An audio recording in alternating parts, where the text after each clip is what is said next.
What's up, everybody? Alex, Redshare 411. Thank you guys for coming back to the channel. I appreciate it.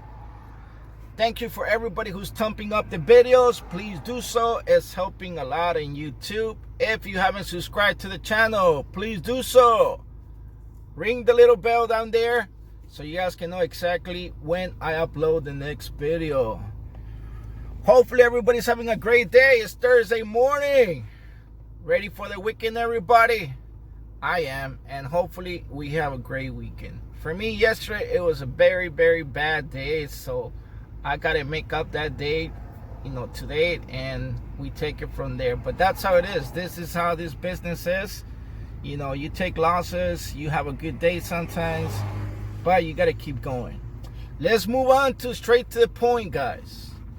Remember that person that got killed on 2018 regarding the autonomous car?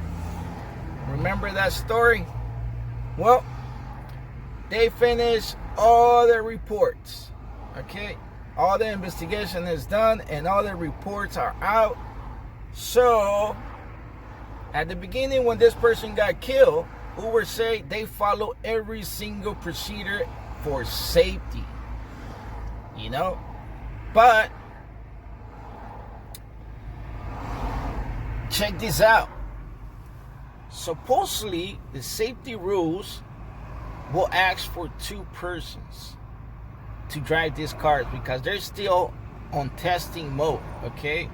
So one's supposed to be behind the wheel and another person's supposed to be in the back just taking reports, okay?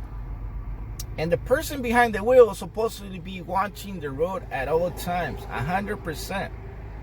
Okay? And the person in the back just making reports, double checking what the car is doing, and so on and so on. All right? But on this reports, supposedly the person behind the wheel was on her phone. So they were taking a trip for 27 minutes. And those 27 minutes, this person that was behind the wheel looked at her phone 204 times. Imagine how many times she took her sight out of from the street.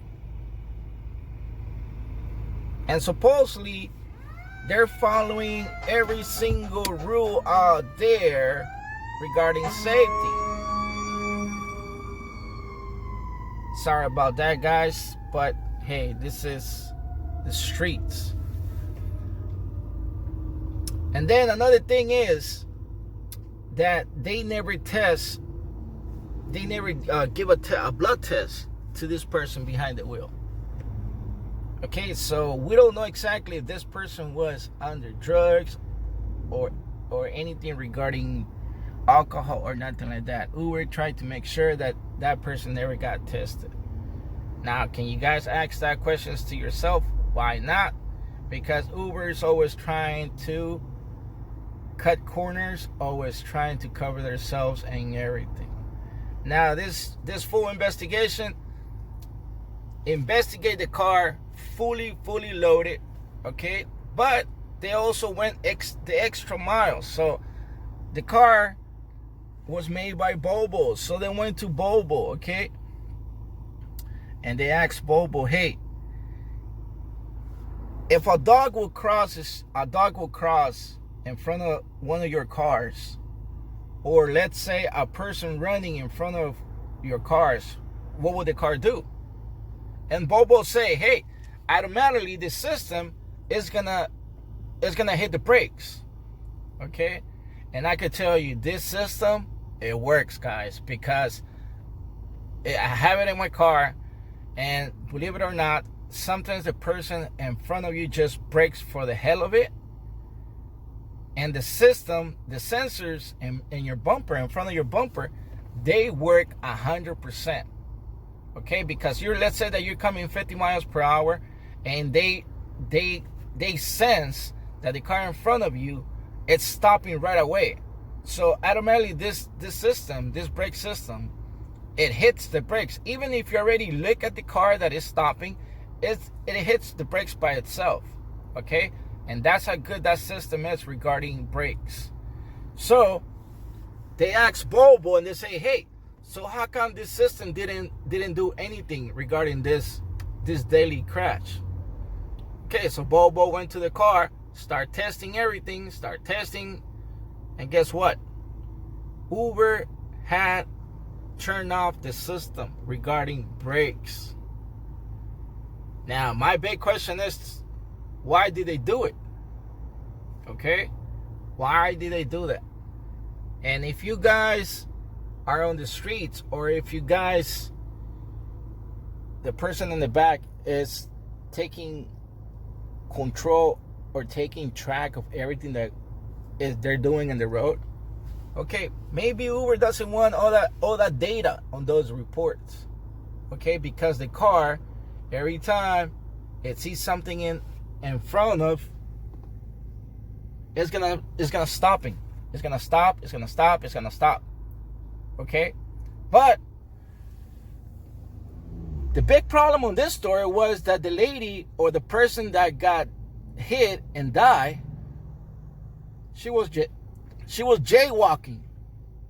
So the system that they were using, they were not programmed to react regarding a person or an animal or anything that will just walk in the street out of nowhere. This data was not programmed for that. So the car was trying to react like for 5-7 seconds, trying to figure out what to do, because all it saw, supposedly, for the system, all it saw, it was a shadow. Okay, because it wasn't programmed to find out exactly what it was that was just crossing. But the big problem is, if the system will fail, the person behind the wheel was supposed to hit the brakes. But when this happened, the person behind the wheel was on her phone one more time. So now that all these reports are out, guess what's gonna happen to Uber, right? They're coming after him because it fell in a whole bunch of stuff. It fell on the second person that it was supposed to be behind. It fell on this person that it was not supposed to have a cell phone, because that's what it was calling for. And it fell supposedly because they turned off the system on the Volvo car. And Volvo didn't know nothing about it. So Volvo cleaned their hands, and now the heat is on Uber why they're turning off the system. And the final thing was that the data that the system that they were using, the computer systems, they were not programmed to look for things moving besides a sidewalk. The data that they use, the programs that they use, it was only programmed to capture the white lanes in a sidewalk, the white lanes in a crosswalk. Besides that, it wasn't programmed to catch something that it was jaywalking. It could have been a dog, it could have been a homeless person pushing a cart, it could have been anything, but it wasn't programmed for that. But I'm gonna add the video right behind this one. It's only 2.5 minutes. Go watch it because it has a lot of info. But you guys will take the last call on this one. Besides that, guys, you guys take care of yourselves. It's Thursday. Remember, I always tell you guys, plan your weekend, okay? It's Thursday. If you guys plan your weekend, you guys will have a great weekend. Please don't go out there on circles. Please don't go to LAX, to the TNC area, and kill 1 hour of time.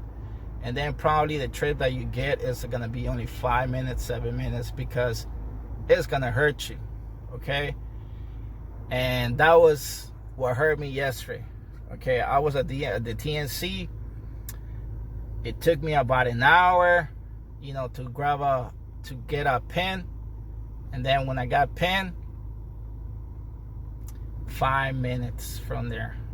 I was pissed, but hey, a trip Trip brought me there, so you know, I just did a quick stop, but I got stuck at the TNC. Hey, what else can you do, right? Just move on and take it from there. Have a great afternoon. Thumbs up the video, please. It helps a lot. Drop your comments, and I see you guys on the next video. Take care of yourselves, guys.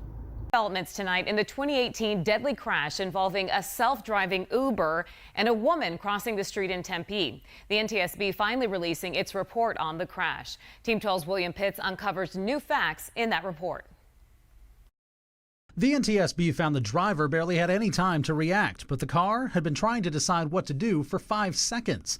The investigators haven't decided who's at fault, but experts say the documents say more about the state of Uber's technology. The tech obviously wasn't there for roadworthiness. The report shows Tempe police never drug or alcohol tested the driver. An officer trained in drug recognition said she showed no signs of impairment. But Uber never tested her either, even though their policy says it's required after an accident. The NTSB went to Volvo to test the car. Their test found that while Uber's own system couldn't detect a person, the car's original collision avoidance system probably would have, but Uber disabled it. Uber told investigators the car was never programmed to know what a jaywalker was, meaning the car got confused and didn't know how to react. ASU self-driving car expert Andrew Maynard read the report as well. The jaywalking thing completely threw it. So you had this technology oscillating between, is this an object, is it a person, is it a bike, is it moving, is it not? And by the time it had worked it out, it was way too late. Uber says it's since changed the programming. NTSB investigators also checked every time the driver took her eyes off the road. In 27 minutes, they found she looked toward her phone 204 times. The longest she looked away was more than 5 seconds. At 45 miles an hour, that means she went more than a football field without ever looking at what the car was doing. I think many people dropped the ball. If you were to push me, I would say that I would expect a company like Uber to be doing far more than they're doing. Under Governor Ducey's executive order that created a self-driving sanctuary, a committee is supposed to advise the state on the self-driving industry and offer up solutions. That committee has only met twice, ever. The second time was after the Uber crash. William Pitts, 12 News.